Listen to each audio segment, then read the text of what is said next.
Hey, what's going on, everybody? My name is Matt Jarbo. This is 3 Buck Theater. And over the course of this past weekend, Hollywood had its first summer flop in the summer blockbuster season, and that would be Guy Ritchie and Warner Brothers' King Arthur, a $175 million epic that only brought back in under $15 million domestic and about $29 million worldwide. And they're currently saying that this movie is going to essentially cost Warner's about $150 million. And I kind of want to talk about why this could have been utterly fucking avoidable.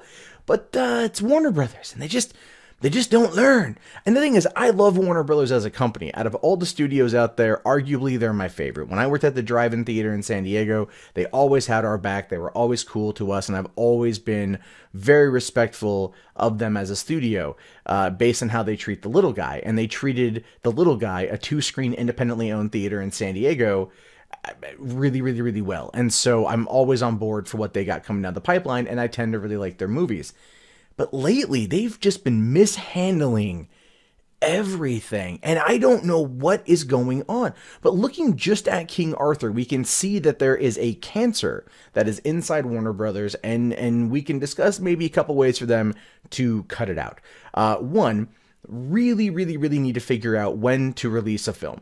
King Arthur opening up a week after Guardians of the Galaxy Volume 2, the 15th film in the Marvel Cinematic Universe, is a bad idea. This movie opened up with Snatched, an Amy Schumer movie that actually ended up grossing nearly $3 million more. I know. That happened. That was a bad idea. They should have moved King Arthur to like towards the end of summer when there's that dead zone.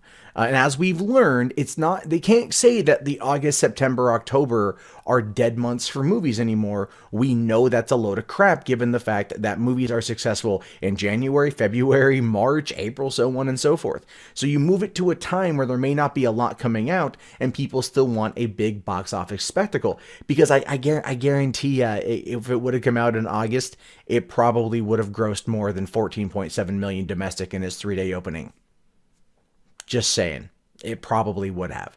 And people would have also been yearning for something like that around that time, given the fact that everything else had already come out, everything else had already gone, and the sequelitis fatigue that a lot of people were feeling would be there, and they'd want something new and original. The other problem, too, is that Warner's did not know how to market this movie. And it's not just like leading up to the film's release. I mean, it's all through like pre-production, production, post-production, everything else. This is a movie that should have had a lot better marketing. It did not. It did not. And as a result of that, I think that really impacted people. I think also the fact that they went into this wanting it to be part 1 of a 6-part cinematic universe. While it's a cool idea in theory, they should have laid the groundwork in the film without basically making that apparent as to what they wanted. But Warner's right now so desperately wants their own cinematic universe of some kind to be successful that they are willing to do almost anything to get it, and it's starting to really have an impact on the overall quality. Look. You got the Justice League or the DCEU that's currently struggling. Wonder Woman opens in a couple weeks. They've downgraded its opening release numbers from 80 million to 65 million. That's not looking too good. You've also got the fact that they want to do more Harry Potter or Fantastic Beasts films. They want to do 4 more of those. It was a 5-film arc, but really go back and look at Fantastic Beasts. Yes, it was an origin film for Newt Scamander, but Newt Scamander isn't even going to be in all of the 5 movies. It ultimately had everything to do with Grindelwald and what's going to be happening with Dumbledore. And that's where the next 4 movies are going to go. So ultimately, Fantastic Beasts, which didn't do as well as they wanted it to, it still did good, don't get me wrong, but not as good as they wanted it to, was ultimately a complete waste of a film. Why? Because these origin stories have kind of run their fucking course. We're tired of the origin stories now. We're tired of these things. We don't need them. The story of King Arthur didn't need to start with him being King Arthur and then, like getting the sword and everything else.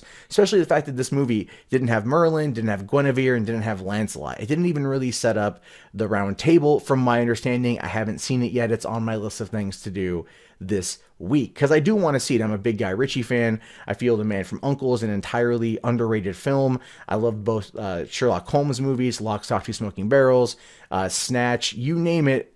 I like it if Guy Ritchie's involved. So I know I'm going to go into this movie and I'm going to like it. But I'm not like most audience goers. I happen to pretty much like everything. It's one of the biggest pitfalls people have when they they come to me for movie discussions, is I tend to not hate things. But when I look at a movie like this, I also think, okay, the $175 million budget was wholly unnecessary. The original budget, according to IMDb, was around $102 million, which seems to be more appropriate. But then reshoots came in, and that just ballooned up the budget. And Warner Brothers did that too with Suicide Squad, where they were like, oh, hey, let's add like another, I think it was like $10 million or $30 million in the reshoots for the film. And that paid off ultimately because the film was a success, but it wasn't success because of the reshoots. It was a success because of Harley Quinn. That was the big standout star, and they're going to definitely capitalize on that by giving her her own franchise. But at least they've kind of laid the groundwork with Suicide Squad. And while that was maybe an origin film, it at the same time wasn't as much because it was still a part of the MCU, it was already, or the DCEU, so it's still kind of connected in there, whereas King Arthur wasn't. Now, King Arthur also comes at a time when you've got like Lionsgate getting ready to push the Robin Hood cinematic universe. They have Robin Hood Origins coming, I think, next year, starring the guy from Kingsman. You've got all of these cinematic universes that are trying to be pushed, and this is, they're not working.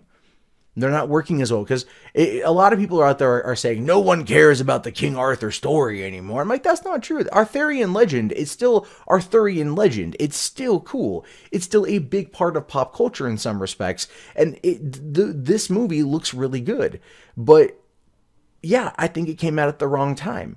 I think timing is everything, and opening it up a week after what is going to be one of the biggest releases of the year, at least domestically, is not a good idea. And here's a good example as to why you don't really mess around with this shit. So back in 2001, November 2001, you had Harry Potter, the first one, and the Sorcerer's Stone, and Monsters, Inc. come out. They were set to come out a week apart. It was going to be Monsters Inc. and then Harry Potter and the Sorcerer's Stone. Disney, looking at the tracking information for how well Sorcerer's Stone was going to do, was like, we're going to pull back. We're going to pull back with Monsters Inc. A few weeks earlier in order to get that money, so then we're not competing with Harry Potter the next week, or so on and so forth. Or they might have, somewhere in there, like, they moved it up a little bit. It might have been the week after Harry Potter, but they bumped it up in order to get that lead in for that extra money. But the point is, that was a smart play. They were able to look at what's coming, readjust their film's release in order to capitalize.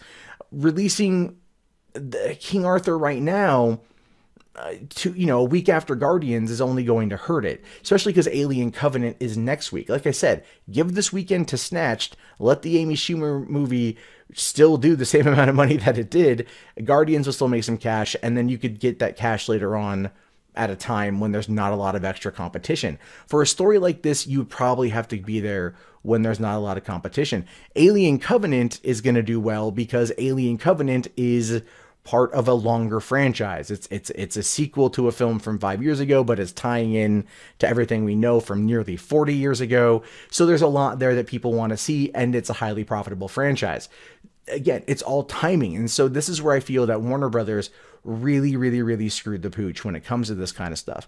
Unfortunately, too, is also, you got to watch out who you cast. It was cool that they decided to go for Charlie Hunnam and give him a shot, but at the same time, he's not, he's not big movie star material. He's not, what's the word I want to use here? He's not leading man material just yet. You have to kind of beta test him with certain things. I'm going to talk about that in another video, but there's a lot that could have saved this film. And ultimately it's sad that it came out and tanked. I had high hopes for it. I like the trailer. The movie looks good. People I've talked to at my old theater who are watching it now, they all tell me that it's fucking fantastic. And these are people that I trust. So I really want to go check it out. And I'm hoping that it finds a home on home video, or there's an uptick somewhere. But this is the beginning of the summer blockbuster season. And the fact that it's not doing well just means that it's kind of not going to go well for a lot of movies this summer, just like it didn't go well for a lot of movies last summer. And right now, the biggest problem with that, in my opinion, is writing. The writing in Hollywood has become exceptionally stale, and that has a lot to do with them trying to dumb down certain things in order to then spread it to the world community at large. And it's not that they're trying to dumb down things because people in other countries are dumb is because they're trying to appeal to them using the best possible way that they can. They're trying to appeal to them using language or jokes or humor or lines of dialogue that are easily transferable across dialogues. And that, I think, is actually hurting it, because their attempt to homogenize what they're saying for the world is actually coming across as lazy and weak, and people don't really associate very well with that, which is one of the reasons why I feel we are where we are in regards to Hollywood. They need a massive turnaround if they're going to be able to get out of this slump, and Warner should look at this and realize that every mistake that led to the failure of King Arthur is entirely on them, and unfortunately they're the ones that are going to be able to fix it. But what are your thoughts on this? Do you think that that the movie could have been good if released at a different time, or could have done better? Do you think they should have had, like, been prepared for this and not gone into it wanting to set up a 6-film series?